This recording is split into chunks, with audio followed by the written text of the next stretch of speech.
এবার আওয়ামী লীগ নিয়ে মুখ খুললেন খালেদা জিয়া। একদলীয় শাসন ব্যবস্থা চিরস্থায়ী করতে চেয়েছিল আওয়ামী শাসক গোষ্ঠী, বললেন খালেদা জিয়া। দীর্ঘ ১৬ বছর নির্মম অত্যাচার, নির্যাতন, গ্রেফতার ও খুনের মাধ্যমে গণতন্ত্রকে ধ্বংস করে একদলীয় শাসন ব্যবস্থা চিরস্থায়ী করতে চেয়েছিল আওয়ামী শাসক গোষ্ঠী।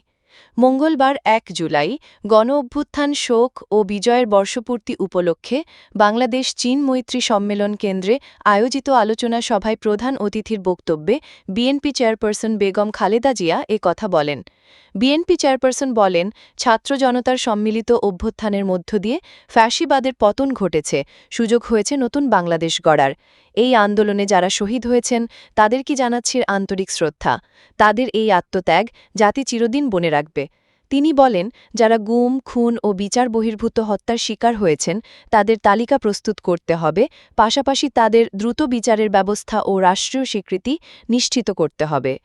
খালেদা জিয়া বলেন, আমাদের সামনে যে সুযোগ সৃষ্টি হয়েছে নতুন করে গণতান্ত্রিক ব্যবস্থাকে প্রাতিষ্ঠানিক রূপ দেওয়ার, তা আমাদের দ্রুত সম্পন্ন করতে হবে, কর্মসংস্থান সৃষ্টি করতে হবে, জনগণের নিরাপত্তা নিশ্চিত করতে হবে।